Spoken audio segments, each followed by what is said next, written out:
Manchester City on the verge, edging closer to possibly making another monumental and major transfer. Dusan Vlahovic emerges as a top target of Chelsea. Romeo Lavia apparently can go to either Arsenal, Liverpool, or any other suitor for the fee of around £50 million, according to Southampton. Ibrahima Konate emerges as a target for Napoli.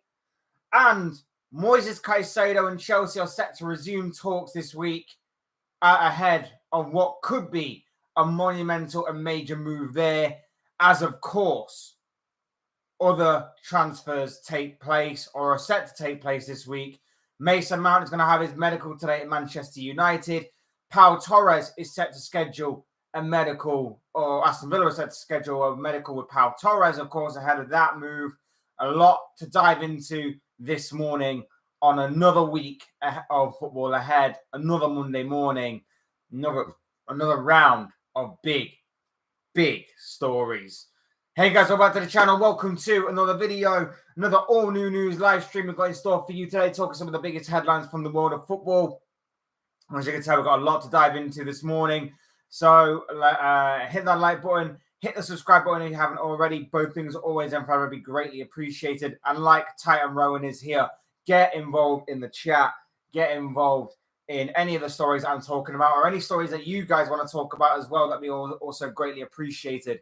Titan Rowan, how are you doing, my friend? Hope you are well on this Monday morning. Hope you are very well indeed, my friend. Nice to see you in the stream, my dude. We're going to start things off with Gvardiol. We're going to start things off with Josko Gvardiol. Now, this is the story that we've talked about a little bit. Nice to see you good, bro. Nice to see you good. I'm good too, my dude. I'm very good too. Starting off, obviously, a brand new week and a brand new day. How you been, my dude? How you been? Anything that you want to talk about? Any of these stories I'm going to be talking about today interest you, or you got any thoughts or anything? Leave it in the chat. Would love to hear from you, my dude. Do you think City will really pay 90 to 100 million? I think they will. We've of course followed this story a little bit throughout this transfer window. We've said that this could be a major possibility, and that this has been a bit of a snowballing story, I guess you'd say. This one's gathered some serious momentum behind it for some time now. And then, of course, yesterday it emerges that, well, it emerged a couple of days ago, but yesterday it fully emerges that City are in advanced talks with Gvardiol, and it does seem that everything is heading in the right direction for a possible deal to be struck between the two clubs. There was a story from Santi Auna. I'm sorry if I butchered that name again. I do apologize. In which he states, as revealed several weeks ago, Gvardiol is Pep Guardiola's priority, who talked with the player.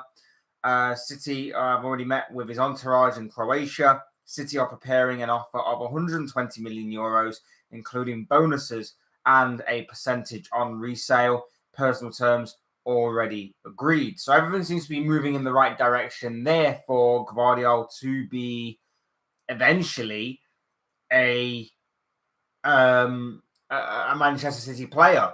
The same source goes on to claim that, or not claim, but obviously takes a piece from an interview by Red Bull Leipzig's sporting director, Max Eberl. Gvardiol and his agents gave us their desire to move to Manchester City. We are in talks with City. Yes, for 100+ million euros bonuses. Gvardiol will end up in Pep's strong hands. The value of the deal would make Gvardiol the most expensive defender in history, but it might take a few more days. Everything seems to be heading in that direction. And we've constantly said this before, that, you know, Gvardiol seems to be,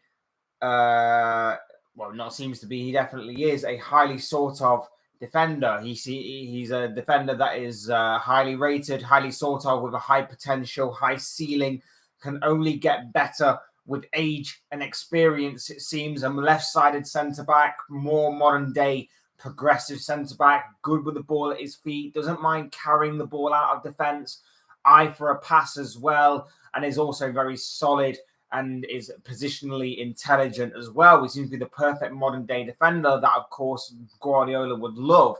And when you consider that on the left side of that centre-back defence, he's currently got the likes of Nathan Ake, Aymeric Laporte. He could be leaving this summer from Manchester City. It seems to be a big upgrade on Nathan Ake. Now, I'm not slating Nathan Ake at all. I think Nathan Ake has been brilliant this past season. But it's typical of Manchester City that they don't rest on their laurels, do they? They don't rest on their laurels. They don't sit back and think, right, we're treble winners. This is fine. This is all good. We can just relax and just let whatever happen, happen. They don't rest on their laurels. They go again. They go out into the transfer market. They strengthen, they reinforce, and they go again. And in my opinion, Gvardiol is a perfect signing for Pep Guardiola, for this system, and for everything else that goes for both him and the club, and it enhances both. I've seen Gvardiol play once in the Champions League against City. I was not impressed. What makes him so special, in your opinion? To be honest, Gvardiol would be perfect for Liverpool. Van Dijk is aging. Konate and Gvardiol, god damn, that would be crazy. Yeah, I would love him at Liverpool, but obviously the money aspect is obviously going to hinder Liverpool's attempts at obviously signing him.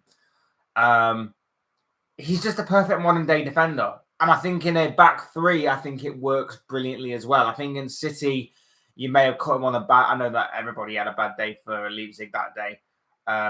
If it was the absolute hammering that they received that you're talking about. But he's a perfect modern day defender. Like, he's strong. He's got all the defensive qualities. He's positionally intelligent. He's strong. He's got a bit of speed about him, but it's mainly about his ball playing ability. It's mainly about being able to play the ball out from the back. It's mainly about him being confident enough to carry the ball in a dribbling kind of motion, or whether it just be got an eye for a pass. It's about his versatility. He can play a little bit at left back. So, of course, being on that left side of the back three is going to help him to be able to know when to drift out to that left-hand side, knowing when to come back inside as an inverted fullback. It's going to work brilliantly, I think, for him in terms of that sense. It won't take too long for him to understand what Guardiola wants from him positional-wise, and it won't obviously take too long for him to bed into that team. And I think for the here and now, he can offer City a lot. He's also got Nathan Ake as someone he can trust as like a bit of a backup, or he can be a backup to Nathan Ake for at least the first year, but as he bleeds in and beds into a new squad, and then of course for future years to come, he's only going to get better. He's only going to get more experience. He's only going to get better with age and experience, to the point where he starts to justify that massive price tag. And of course he's only 21, 22 years of age, so he's going to be a defender that's going to be around for at least another 8 or 9 years, maybe at the top level, before maybe he gets moved on potentially, or, Guardiola could move him on a little sooner than that, or maybe a little later than that. Either way, he's got at least around about a decade of justifying that price tag and going all out for this guy. So, in my opinion, it's a perfect signing. Paul Joyce goes on to say that Gvardiol has a €110 million release clause, which will become active in 2024. However, Manchester City are reportedly close to signing the centre-back this summer, having stepped up their pursuit of the defender in the past few weeks. Big news. It's obviously big news there. So it's obviously a move that I think is perfect for Man City. And again, I'm very jealous of, because again, they're treble winners.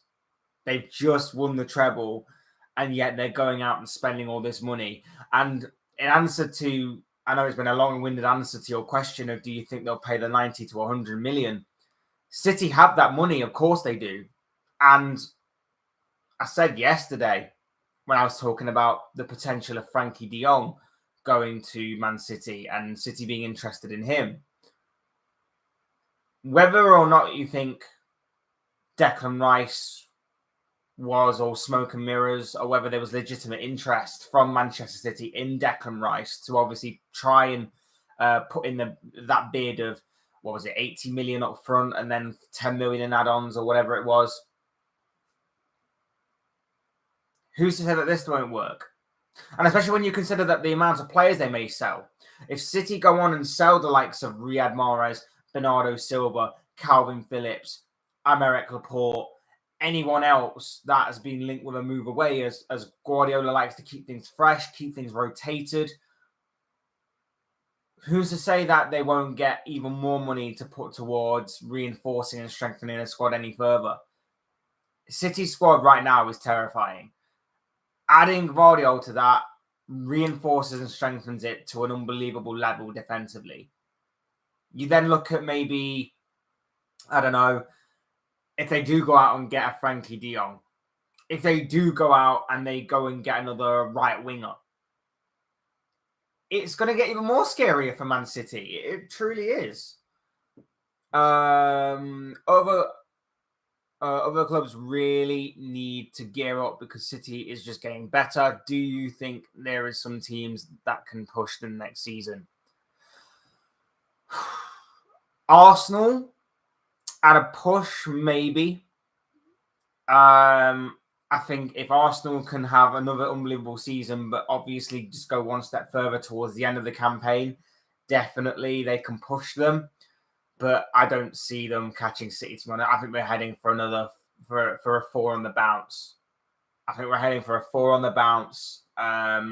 City triumph in the Premier League. I hate to say it, but I do fear that right now. Signing Gvardiol and then depending on what other signings obviously they do, they're only going to get stronger. They're only going to get stronger, and it's scary. It's scary for the rest of the Premier League.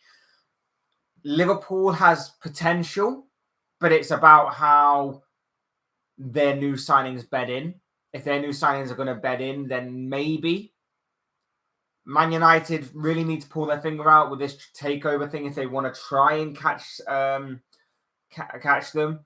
I wouldn't sleep on Chelsea completely, but at the same time, I don't think they're ready yet. I think there's a lot of question marks still with Chelsea.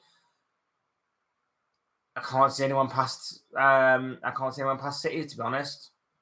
Fat Baby Ambiance. I am really sorry that I butchered that name. I do apologize.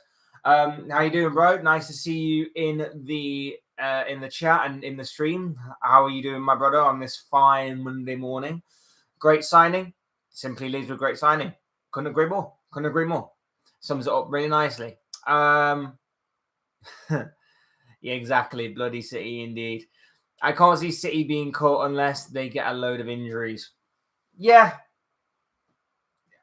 Like, everybody's obviously got to go through that. Everyone's got to go through that kind of fear.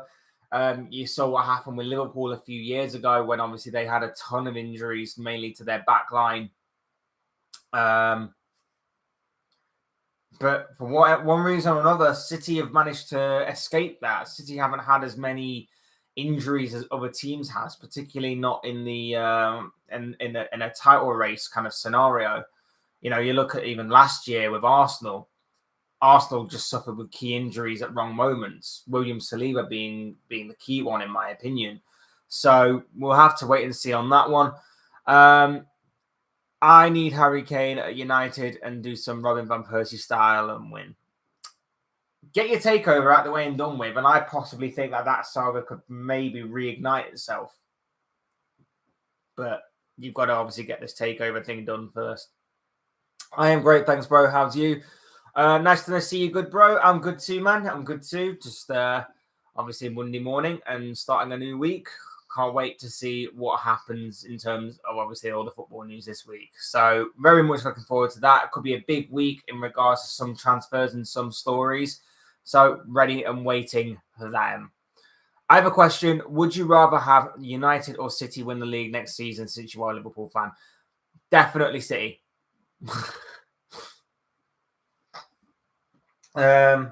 Given the choice of the two, I'd hate it for it to be one or the other. I really hate it.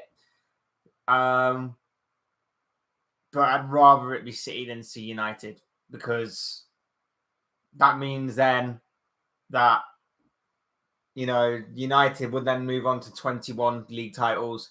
Liverpool would remain on 19. They go one further away from us. I'd rather it be City next season if I had to choose one or the other. But that is a very much a horrible, horrible scenario to be in. That's like basically telling me, do you want to get run over by a tank or a train? Like, either way, the result is the same. It's going to hurt and it's going to be horrible. So, yeah. Thanks for that horrible, horrible question. Appreciate that one. To be honest, as a United fan, I would not mind Liverpool winning. I am tired of City. I get that to an extent, but I could never want a fierce rival to win the Premier League. I could never want a fierce rival to win the Premier League in any way, shape, or form. It'd be like saying, do you want United or Everton to win the league? And I'd be like, well, if I had to choose one, it'd probably be Everton, because it won't mean anything.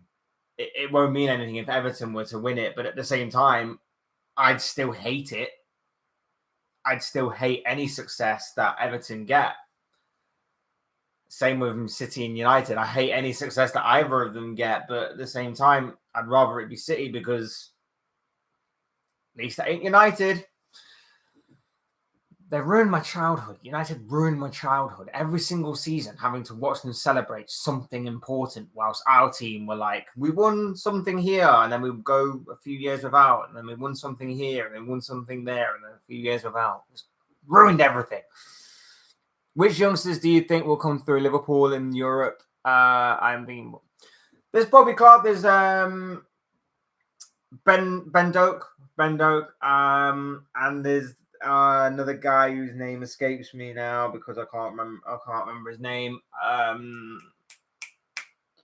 Striker. I can't remember his name. I can't remember his frigging name. It's doing me head in. I can't remember his name. That's gonna really bug me now. United ruined childhoods. That's the thing. Sir Alex the GOAT.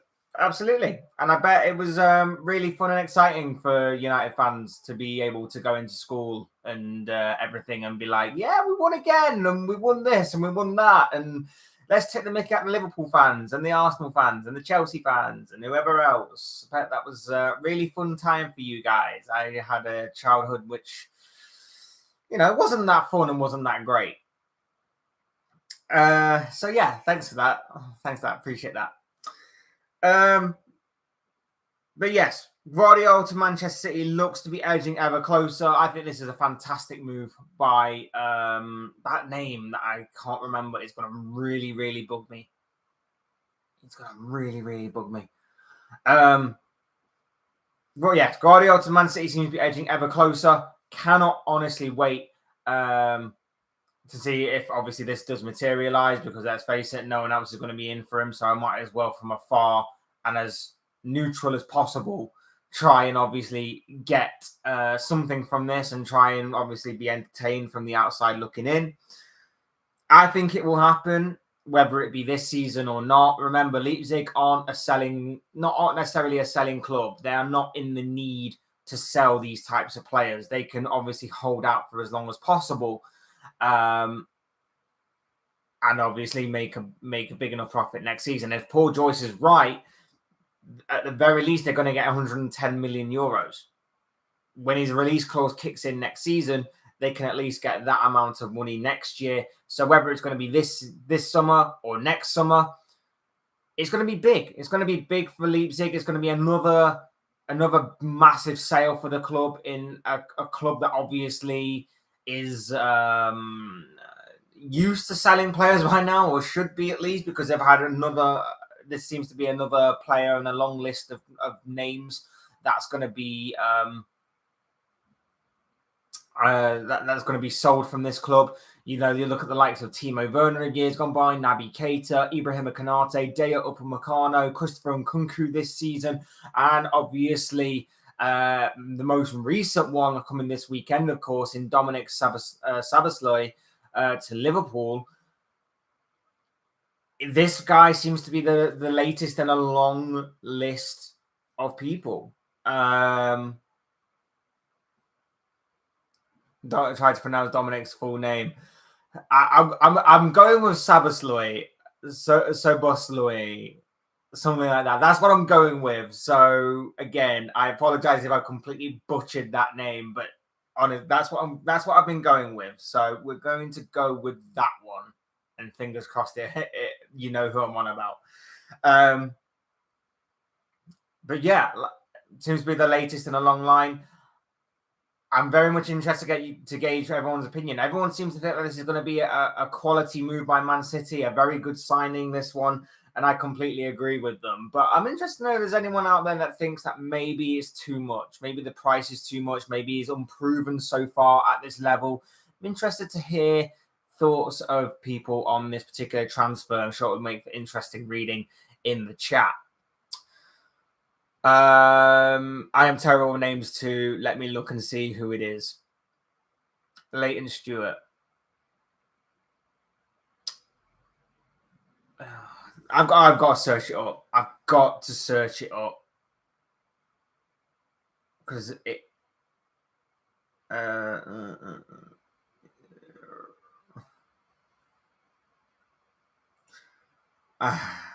do apologize on this.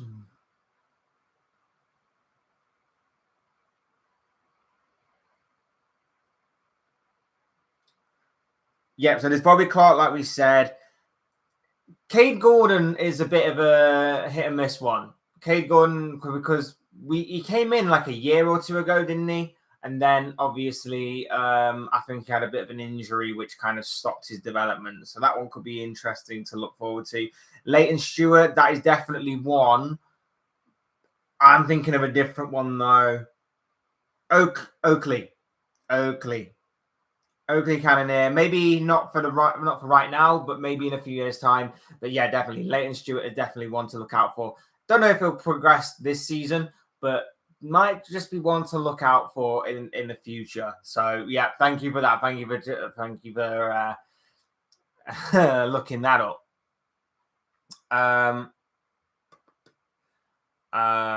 Sounds good, to be fair. Too much 100 million for Bundesliga defender. I mean, the Bundesliga isn't too dissimilar from the Premier League. It's going to be interesting to see if he can carry on that form and carry on that potential from that league to the Premier League. We've obviously seen a few players in years gone by that haven't quite hit the heights and expectation coming from that league over to the Premier League. So I think it will be interesting to see whether or not he can progress. But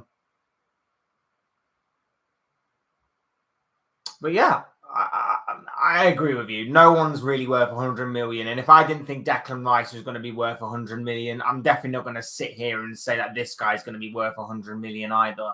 But like I say, with how Leipzig do their business, with how they're not in a position where they are desperate or in desperate need to sell, I 100% agree with you. Yeah,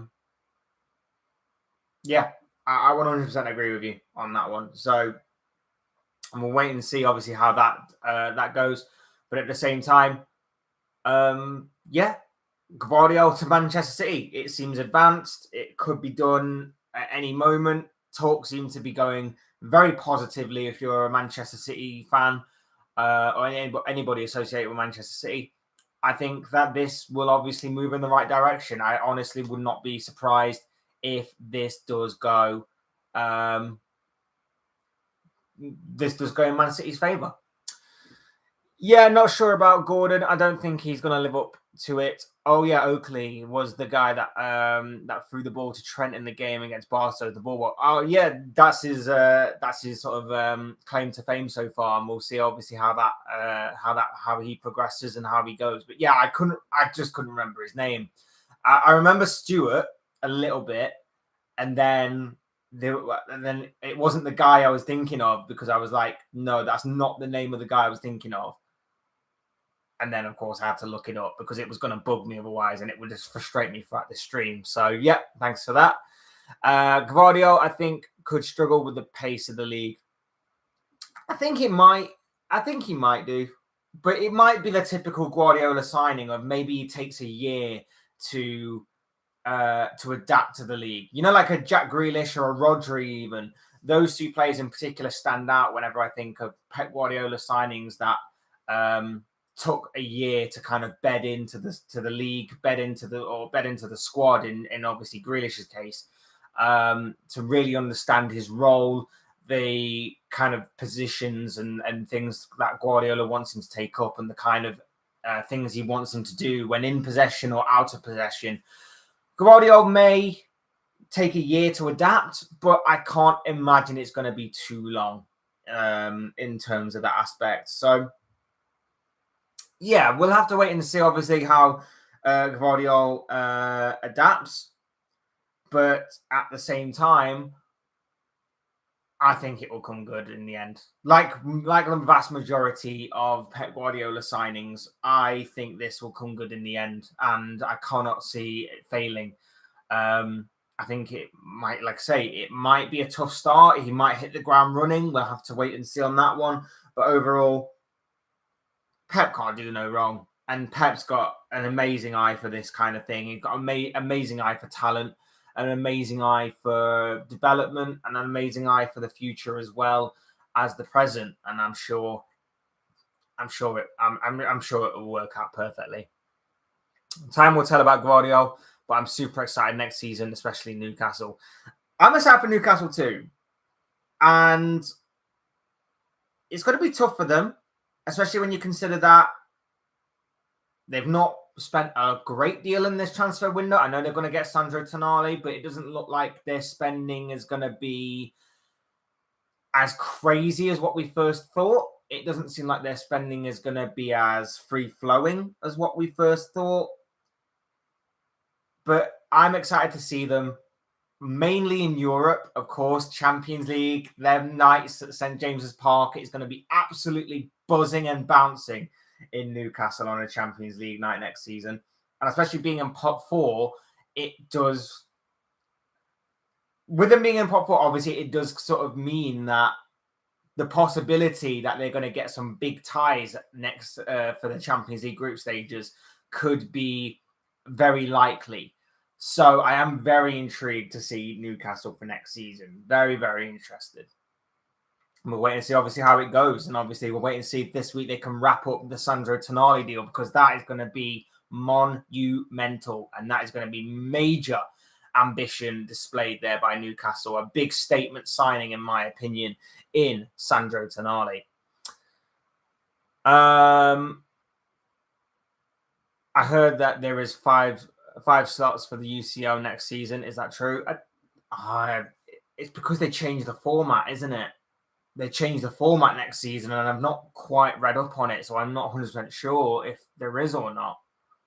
I'll have to look it up before I do my Premier League predictions for next season to obviously see if there is going to be a top 5. Could even be 6, depending on who wins the Europa League. Obviously, if Liverpool are big favourites, or are going to be big favourites for that, regardless of who drops down from the Champions League. So if they win that, get a gateway into the Champions League, and if they miss out on top 4 as well, it could be 6. Or if Brighton win it and don't get in the top 4, who knows? Next story, we're going to move on to Dusan Vlahovic. Now, you may remember this guy from a big transfer saga of a couple of years ago, where he was being heavily linked with a move to Arsenal. He was at Fiorentina at the time, and he was being linked with a move to Arsenal. I think Chelsea were in the mix as well at that time.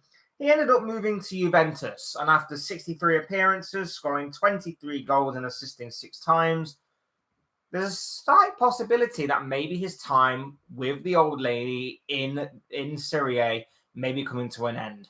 Jordan Hyman, hey dude, how are you doing? Hope you are well, my friend. Nice to see you on this Monday morning. Hope you're doing very well, sir. Would you take Lavia at Liverpool? I like him, but he's so raw. We're going to get onto Lavia a little later, so I'll save your comment for a little later, my dude. Yeah, Dusan Vlahovic. Could be leaving the old lady, could be leaving the Serie A this summer. Would you take I'm going live today, bro. I'll see if I can catch it, my dude. I'll see if I can catch it, but I'm working later, so I might not be able to catch it, but I'll see if I can or not. Yeah, so according to Ben Jacobs, apparently Dusan Vlahovic could be one to watch for this summer.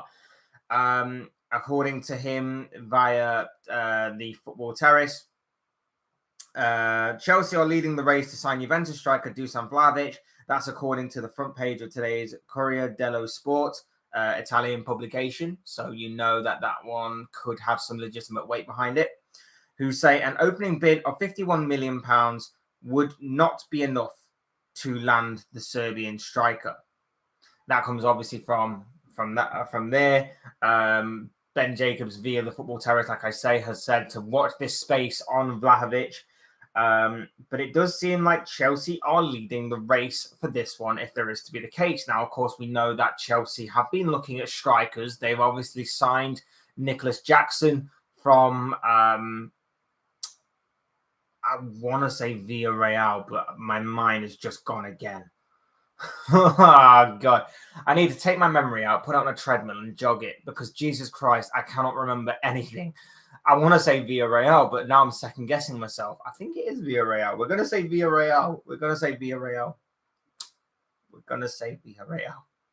We're also going to look it up because it's going to bug me again, like the whole Oscar Cannon thing. Or Oakley Cannon thing. Nicholas Jackson.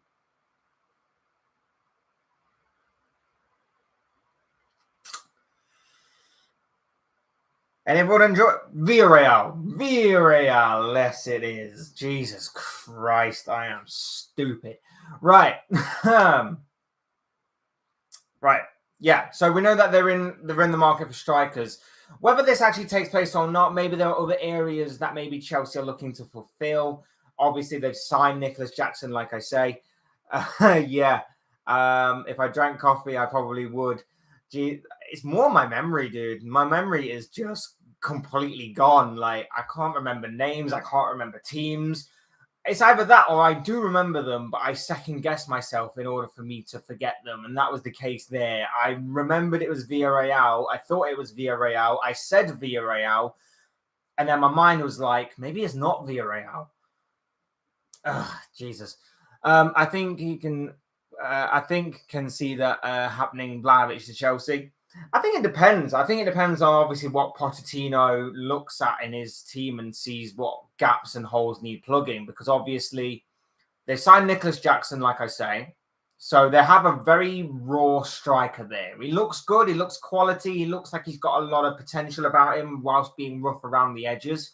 Are they looking at Vlahovic as a more solid and reliable striker that they can go forward with, and they can have Jackson come in as the second striker or as a backup striker?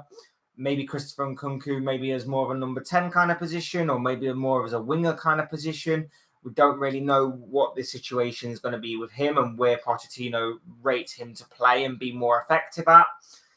Vlahovic could come in, like I say, as that second striker, as a backup striker, as the starting striker, and Jackson gets slowly bled into the team over time.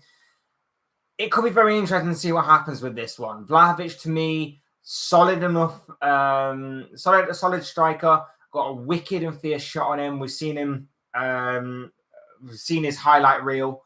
We've definitely seen his highlight reel. It looks to be a very solid striker. Good from set pieces too. One, obviously, that was highly rated and highly sought of when he was at Fiorentina. A lot of teams were chasing this guy. So whether or not anything does materialize from this or not remains to be seen. Can I see it happening?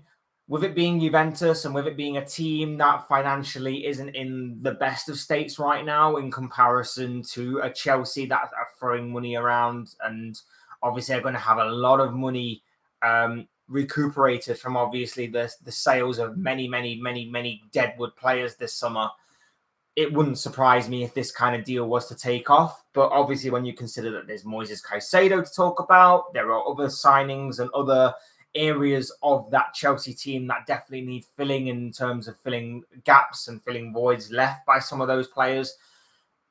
I don't know if a second striker right now is going to benefit Chelsea when you consider that, why not spend that kind of money, particularly if it's going to be over 50 million. Why not spend that money on an Onana as a goalkeeper? Remember, Onana was dropped by Chelsea.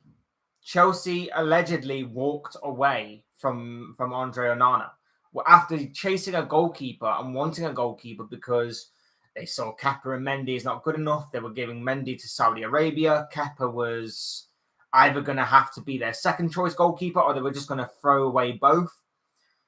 They decided that they didn't want to pursue Onana any further. Now, whether Onana is going to go to Manchester United and whether he has his heart set on Manchester United and whether or not Chelsea know that or not and decided not to pursue him because there's no way of changing his mind, we'll have to wait and see on that one. But for that kind of money, if you've already bought a striker in Nicholas Jackson, for me, it wouldn't make any sense to go out and buy a second one, particularly if you need other areas of that team that need plugging, like the goalkeeper situation, like a centre-back in my personal opinion, like a central midfielder, and maybe like a right-back, because Reece James is very injury-prone. Absolutely quality, but is very injury-prone. I'm not sure if anyone else agrees with me on this one. I'm not sure if anyone feels the same way or whether they think that whilst Vlahovic may be available and maybe right there for the taking, whether or not it's worth taking that gamble on signing him, building him up and building up your attack and maybe going for a cheaper alternative in terms of a goalkeeper. I'm not sure what you guys think on that one, but I am very interested to know your thoughts, comments, opinions, predictions, feelings on that particular subject, because I think it could make for interesting and great reading when it comes to Chelsea's situation with Vlahovic or their situation in terms of their goalkeeper or maybe the defensive side of their game and how Pochettino likes to play and what he may feel is best for Chelsea in that aspect in terms of new acquisitions and new additions to that squad. But yeah, Vlahovic definitely could be one to look out for, even if it's not Chelsea. Arsenal, for example. I know Arsenal are spending big money this summer and they're really pushing the boat out. But in my opinion, getting a Vlahovic, which they were interested in obviously a couple of years ago when obviously there was a big saga surrounding the Serbian international, could give Jesus a bit of a kick up the backside that maybe he needs at times. Could give him something to work with. Could give him something to obviously look at and be like, we need to obviously, you need to watch your step, because last season Jesus started the season off very, very well. Jesus was one of the signings of the season. Then he got injured. And Nketiah came in. He had a bit of a purple patch, in which he filled in brilliantly for Jesus at the time. But even when Jesus came back, both of them sort of fell off the boil a little bit. They came off the boil a little bit. Maybe Vlahovic can come in and reinforce that strike partnership. We already know that obviously Arsenal have strengthened their midfield. They're looking to strengthen it more. They've got obviously, or they're possibly bringing in a new centre back. Maybe up front, maybe is their next area to target, and it wouldn't be bad. It wouldn't be a bad target nonetheless. I still think there is a player in this guy. I just think that he may have himself gone off the ball a little bit playing for Juventus and not mainly being in the spotlight again. Maybe a move away could do him the world of good, as well as obviously do Juventus the world of good. And I think it would settle all three parties. But we'll wait and see, obviously, how this one does turn out. And like I say, as Ben Jacobs put, Vlahovic may be one player to look out for this summer. Romeo Lavia. Romeo Lavia is our next point of call. Obviously, we talked about this guy a fair amount over time. And who someone put in the chat about Lavia.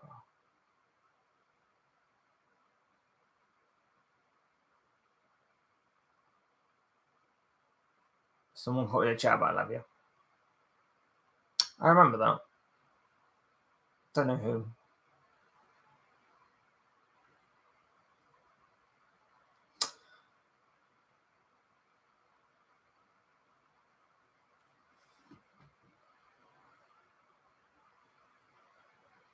Yes. As Fat Baby Ambiance says, would you take Lavia at Liverpool? Now, for me, he is still very much rough around the edges. Very much rough around the edges. He's 19 years old. Of course he's going to be. Of course he's going to be rough around the edges. But I'd still take him. Would I take him for 50 million? Probably not. Probably not right now for 50 million. For me, if you were giving me the choice of Khéphren Thuram or Romeo Lavia, I'm leaning more towards Khéphren Thuram. Mainly because I think he has the qualities and the abilities that Lavia doesn't. And those same qualities and abilities are what Liverpool were lacking this season. And I think will produce more for Liverpool going forward into this season than it would if we didn't have him. My point on this is that I like the look of this guy. He's a future star in the making. He is a player for the here, a little bit, but mainly for the future. And for 50 million, if you consider long-term investment, it could be a real bargain. I get that. But for me, Thuram would take priority over Lavia. If we can get both, phenomenal. If we can get both, that's absolutely phenomenal. We can then use those three that we've already bought in this summer, including Thuram in that one, as our main starters, and we can bleed Lavia in slowly. Or we could send him back on loan to Southampton or somewhere for the next season and bring him back into the fold going forward. That for me would be perfect, but of course we don't live in a perfect world. I think it's going to be either one or the other. And in my opinion, for right now, I think we need Khéphren Thuram. 50 million is seemingly and reportedly what the asking price is from Southampton. Fabrizio Romano states that Liverpool are in the race for Romeo Lavia since Monday and no changes despite Szoboszlai and McAllister incoming. Liverpool remain keen on signing Lavia on list with Thuram. Arsenal still very interested, but it depends on Thomas' exit. I'm assuming he means Thomas Partey there. Southampton want £50 million fee. Fat Baby Ambiant says, I am the same. I would pay most for Lavia, 25 to 30. Thuram is quality. Hope he's our next signing. Yeah, like I said, it's nothing against Lavia. And for the future, Lavia is going to be an insane number 6 or versatile enough to play number 8. He's got a good engine on him. His ball retention is fantastic. He's been head and shoulders above the rest, in my opinion, for Southampton this season. Not that it's been difficult, but at the same time, for a 19-year-old kid in his debut breakout season in the Premier League, very good nonetheless. The biggest fear that we have is that Southampton want 50 million for him this season. If Southampton don't get that 50 million, they could potentially get 40 million next season because in his contract, as we discussed yesterday, there is allegedly a buyback clause for Manchester City in which they can get him back for 40 million.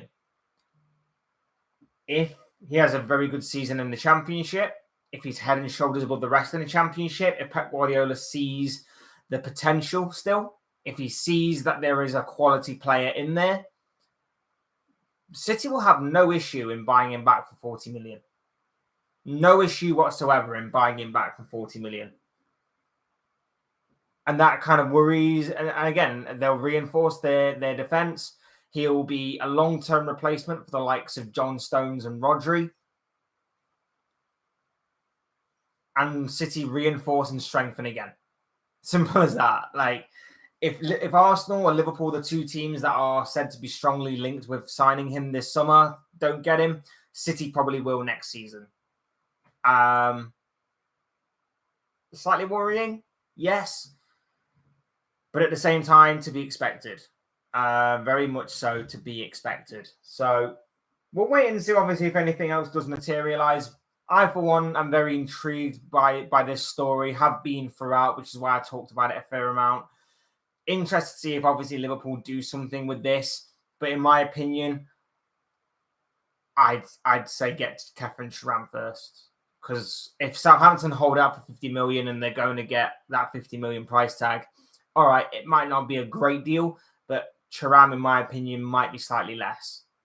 Might be towards the 40 to 45 million. Whereas, Lavia, they're either going to get 40 million from next year from City, or they'll hold out for 40 million again next season anyway. Or maybe even a bit higher, because it's only City that have that luxury of maybe getting him back for 40 odd million. So keep your eyes open for Lavia, as we have been doing for the majority of this transfer window. Liverpool and Arsenal strongly linked. But like I say, for Liverpool, it seems that they've obviously got Thuram on their minds as well and keeping tabs on that situation.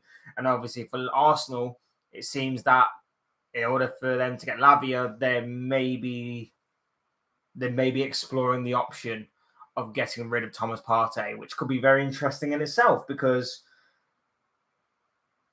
Thomas Partey's had a pretty good season for Arsenal. Has he reached his limit there? Obviously, I know there's a lot of controversy surrounding him, but for right now, it doesn't seem like they have enough to obviously do anything about those kinds of allegations, shall we say. But yeah, Lavia definitely is going to be a very interesting case to go forward with, nonetheless. Moving on to an interesting story today from Italian sources, claiming that Napoli are potentially looking at Ibrahim Konate of Liverpool to replace Kim Min-jae once he completes his move to Bayern Munich. Now, we talked about Kim Min-jae a fair amount in this transfer window already. There was obviously strong links with Manchester United. Those links died down once Bayern Munich swooped in to take him right from their grasp. Of course, we knew that Kim Min-jae's buyout clause didn't kick in until the beginning of July. Well, here we are in the beginning of July. Everything seems to be going ahead as planned. Bayern Munich seem to be on the verge of completing this signing. And according to Italian outlets and Italian news sources, they may have identified a replacement in Ibrahim Konate. Now, how much truth do I put into this? I assume there is interest, and I wouldn't be surprised if there is interest. Do I think it will happen? Do I think anything will materialize from this? Probably not. Italian champions Napoli are looking at potential replacements for Kim Min-jae once he completes his move to Bayern Munich. One of the candidates is Liverpool's Ibrahim Konate. The main worry is the price tag, but they are confident of luring him in. That obviously, like I say, comes from an Italian outlet. So you know that there might be an element of truth there. Very intriguing stuff, this one. Very, very intriguing stuff. Now, I like Konate. I've said it time and time again on these streams. I like Konate. Really like him. I think he's got big potential. I think he's a quality defender when he's on his game. He has his odd shaky moments here and there, but I think a little bit of that is inexperience. I think a little bit of that is just being a bit raw and a bit rough around the edges. I get that, but I really like him. It frustrates me when he's constantly injured all the time, but apart from that, I really, really do like this guy. And I think he's got a big ceiling. I think he's got a high potential. I really do like this guy. Now, my fear and my problem with it is that Liverpool are at a bit of a crossroads, and they'll know more about this story than I will if this obviously is to be legitimate. Do they cash on him now whilst he's got a few years left on his contract, whilst he's still relatively young? Are his injuries going to continue? Because I say this now, his value may be high right now, but if he keeps on getting these injuries, his value is going to plummet in a year or so's time. That would be my only concern, and that would be the only thing that would make me consider selling him. Are his injuries going to stop or not? If they're going to stop, and barring obviously impact injuries and obviously injuries from other players and stuff, I would consider selling him if they're not going to stop. If they are going to stop, and obviously if it's just going to be the occasional injury here and there, is it worth cashing in on him? Is it worth cashing in on Konate? I'd like to know what you guys think, because I feel like this could divide the fan base again on whether or not to cash in on him. I wouldn't want to, but I would also want to know if his injuries are going to dry up or not. His injuries, for me, do my head in all the time because he's a fantastic player. I like him a lot. Positionally intelligent, strong, quick, good with the ball at his feet at times, good with shifting the ball forward.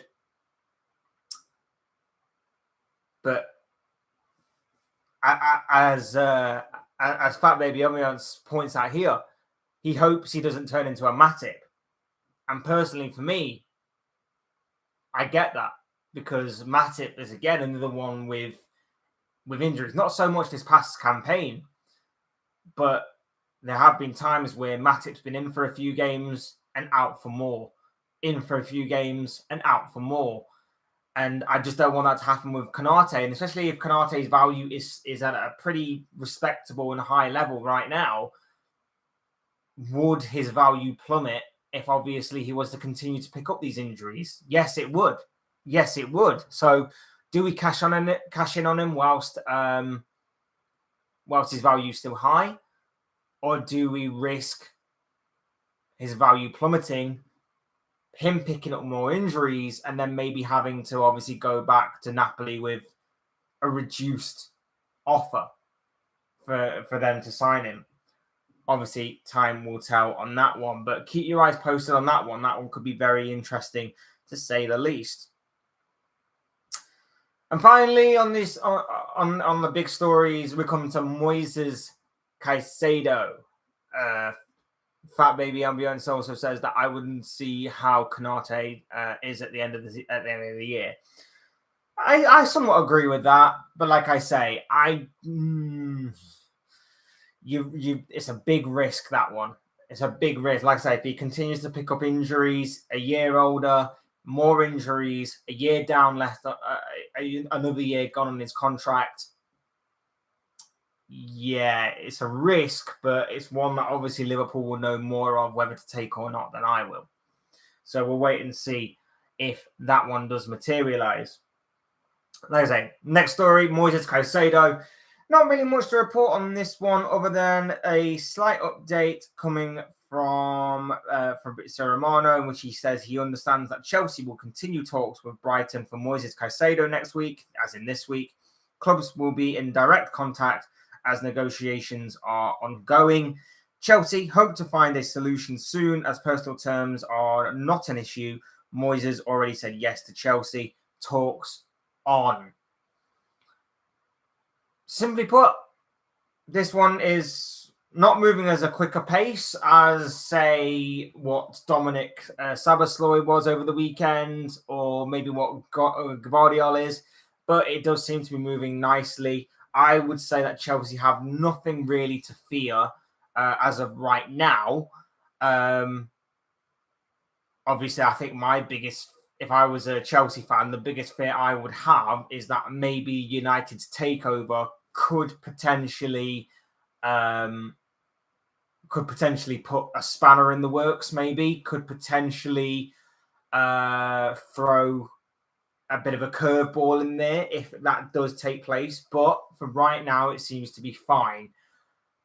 But I'd still want to get out the water on this one. I'd still want to get this deal done and dusted whilst you still have the pole position and opportunity to do so. Oh God, no! I know you're back, bro, but your name it spins me out. I love you, bro, but my name spins you out. It's good to see you. Several X. Oh, I'm so sorry that I butchered that name, but it's good to see you, my dude. Hope you are doing well on this Monday mornings, going into Monday afternoon, of course. Southampton want a high fee because of the percentage of sale goes to City for Lavia. I would imagine so. I would imagine they've got a buyback clause as well as a percentage on sale clause. So I understand that.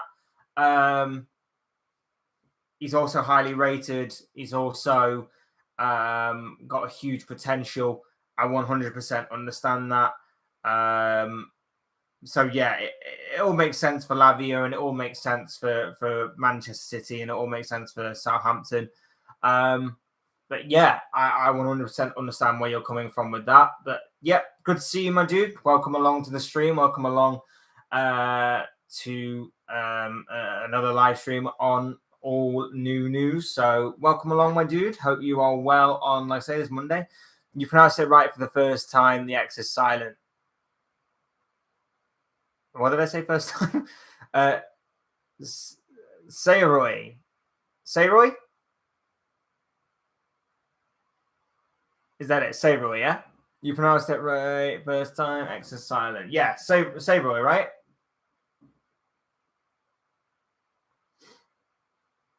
Fingers crossed I got that right. Fingers crossed I got that right. I am very, very sorry. Yes. Thank God. Thank God. Thank you, my dude. I appreciate it. Sayroy. I'll try and remember that for future streams if you're going to stop by, my dude. Appreciate it. Appreciate you stopping by today, my brother. Hope you are doing very, very well. But yes, there's Moises Caicedo stuff. Like I say, for me, Chelsea need to get this done and dusted. You wouldn't want a potential upset here. You wouldn't want something like I know he said yes, but that obviously doesn't mean anything unless obviously you sign on a dotted line and it's done and dusted. Man United could come in at any moment once their takeover goes through, and we know that United have been interested in Caicedo. So for me, Chelsea need to get this done and dusted. Chelsea, without a doubt, need to get this deal done. And it's going to take a lot of money, but let's face it, Chelsea have recuperated probably about as much in player sales as the asking price. So that shouldn't necessarily be an issue with Brighton right now. So yeah, we'll see how this one does go. Brighton losing a lot of players. They always do. And that's my fear with Brighton. Like, I think Brighton are a brilliantly well-run club. And for the past few years have proven that. Despite facing a lot of casualties, shall we say, in terms of player sales, in terms of losing a few key players here and there, and in terms of losing, obviously, Graham Potter and a lot of their backroom staff, there's been no panic. There's been no worry. It's just been, don't worry, we've got this guy to come in. Don't worry, we've got this guy to come in. Don't worry, we've got these players that we have identified as our next targets. Brighton, for me, are a brilliantly well-run club, and they won't panic that they're losing Caicedo. They won't panic that they've lost Alexis McAllister. They simply just move on. And it's great to see. It's great to see. They simply just move on. Is it long-term and is it sustainable? I don't think so. And that's the bit that worries me. We've seen Southampton do it. When Southampton first got back into the Premier League in about 2013-14, they had a ton of players that other Premier League clubs just cherry-picked. My club included. Liverpool cherry-picked the best players. They said, we'll have Dejan Lovren, we'll have Adam Lallana, we'll have Ricky Lambert, we'll have Virgil van Dijk. Man United came along and they said, we'll have Luke Shaw, we'll have Morgan Schneiderlin. Tottenham came along, we'll have Victor Wanyama, we'll have Højbjerg. Had a quality squad. that was cherry-picked. And for a while, breaking news from Fabrizio Romano. Sorry, I'll just say this. Official, Sandro Tonali joins Newcastle on €70 million deal with add-ons. AC Milan will have 10% sell-on clause, contract until June 2029. It's a record sale for AC Milan as Tonali becomes most expensive Italian player in the history of the game. So that is done, dusted, and confirmed, signed, sealed, and delivered. Newcastle fans, how are you feeling about that one? Sandro Tonali is officially a Newcastle player. In my opinion, that is a fantastic and beautiful piece of business by the Magpies. A lot of ambition shown in that one. A real statement signing, in my opinion. Absolutely phenomenal by Newcastle United. And I can't wait to see him in a Newcastle shirt for next season. Should be very, very interesting indeed. But going back to my point about Southampton, a lot of players, and a lot of good players at that, played in the red and white of Southampton that were cherry-picked by some of the better and bigger clubs in the Premier League. And for a while, Southampton would recover. They would resurrect and rebirth that squad. But it wasn't sustainable. And eventually they dwindled. And eventually they declined. And eventually, like this season, they got found out and they got relegated down to the Championship. Leicester too. All of these clubs ended up going down. Leicester a little bit, yeah. I think Leicester mainly suffered from not investing enough, really, when you consider that Brendan Rodgers had like 2 or 3 transfer windows in which he basically didn't buy anybody. Leicester just got worse and worse and worse and worse and went down the league, as you so point out. So, yeah, I agree with you 100% on that one. Wow, great signing for Newcastle. He's going to make them so much better. I agree with you. I agree with you so much. I've said time and time again that this guy enhances Newcastle's midfield to a brilliant point where he can be the deep line playmaker. He can play make, he can win the ball back, he can run up and down that pitch all day long. And when you put him alongside Joe Linton, who's going to be the number 8, who's going to be the more box-to-box, when you put him alongside Bruno Guimaraes, who's going to have now the freedom to go forward and to be an attacking playmaker, he's got a long shot on him as well. He doesn't mind a shot from distance. He's going to be very influential in the final third, even more so than what he currently is. I think this is a fantastic piece of business by Newcastle. Sandro Tonali is a player that I've admired for a few years now. I think this is a quality piece of business by Newcastle United, and I think it's only going to get better for them from here. How much money they've got left to spend remains to be seen. Is this the only piece of business that Newcastle are going to be doing this summer? Have they got more lined up? We know that they're after a second midfielder. Will they be able to get that second midfielder? Obviously, time will tell on that one, but I'm very intrigued to obviously know what is going to happen and what is going to lie ahead for Newcastle United going forward this summer.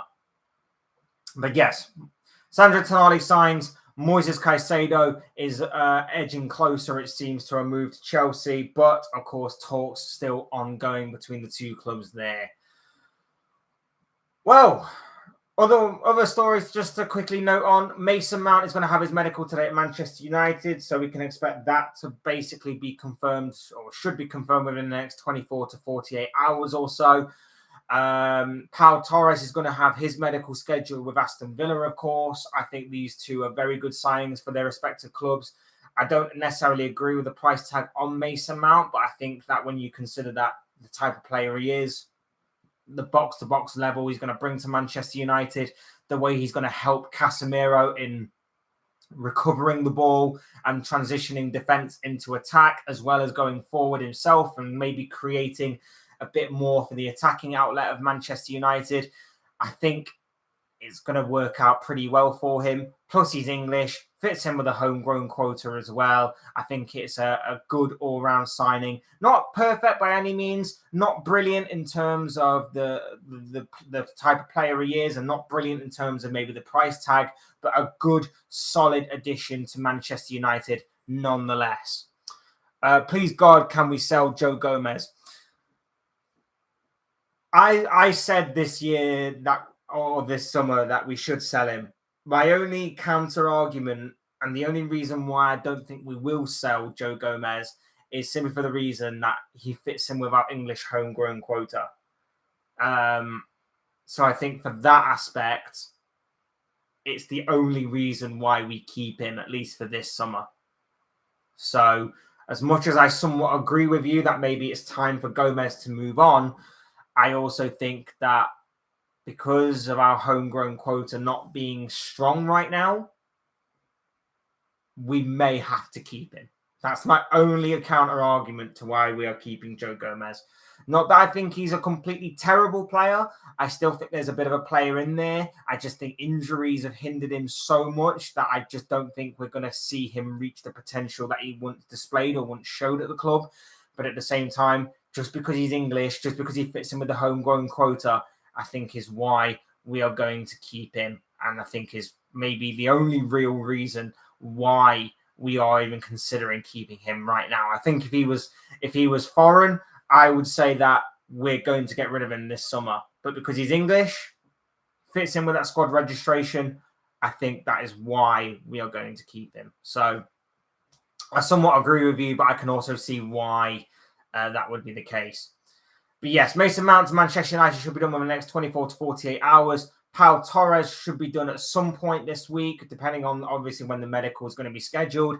Again, I'll say this. I think this is a fantastic and brilliant signing by Unai Emery and by Aston Villa. Quality defender. Obviously worked with Emery at Villarreal previously. And again, he was obviously a defender that a lot of teams were interested in. It was a manager. Sorry, I'm not a manager. He was a player that obviously played very well under Unai Emery and helped at Villarreal a great deal in terms of Emery's success over there in Spain. So he knows him very well. It's not going to take him too long to bed into obviously Emery's squad, Emery's way of defending.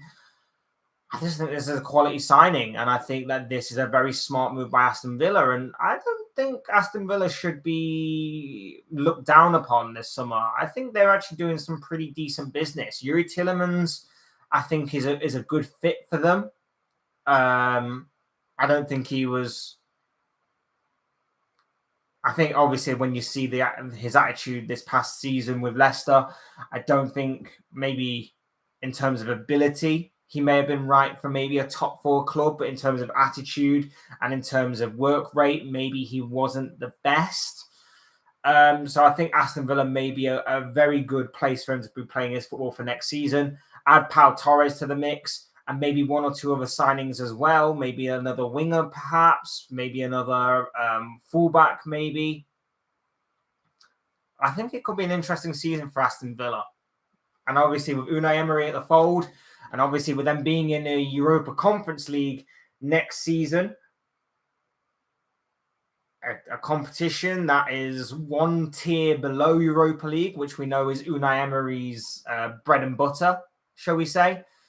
It could be a very intriguing season ahead for Aston Villa. So definitely looking with interest and intrigue into that one as well. But yeah, we talked a lot today. We talked a lot of stories. We've talked the likes of obviously Pau Torres and Mason Mount. And of course, we talked about the likes of Ibrahima Konate, Moises Caicedo, Dusan Vlahovic, Sandro Tonali, of course, completing his signing to Newcastle. Cannot wait to see him in a Newcastle shirt for next season. And of course, we have talked about Josko Gvardiol edging ever closer, it seems, to a move to Manchester City. These have just been the thoughts, comments, opinions, predictions, feelings, whatever you want to call it, of this guy. I want to know what you guys think. Continue to hit the chat. Continue to hit the comment section, whatever it may be, on your thoughts, your comments, opinions, predictions, feelings on any of these stories, or any stories that you may want to talk about for future videos, any stories that I may have missed, or anything along those lines. It will all make for great and interesting reading. Thank you all so much for watching and listening, and also getting involved in the chat. Thank you to the likes of Jesus Christ, of Sayroy, I hope I'm pronouncing that right. Again, bro, do apologize if not. Thank you to Seroy. Thank you to Fat Baby Ambiance. Thank you to everybody else that was in the chat at some point. Thank you to Jordan. And of course, thank you to Titan Rowan. You guys have been amazing. Thank you all for watching, listening, getting involved in the chat. Hope to see you again in another video or live stream or whatever the hell it may be. But don't forget to hit that like button on the way out. Subscribe if you're new or want to see more content like this. Both things are always and forever greatly appreciated. Thank you once again for watching, listening, getting involved in any way, shape, or form that you decided to. Everything like that is very much appreciated. And I will see and speak to you all again soon in another video, live stream, or whatever the hell it will be. Thanks, guys. Take it easy. Have a good rest of your day.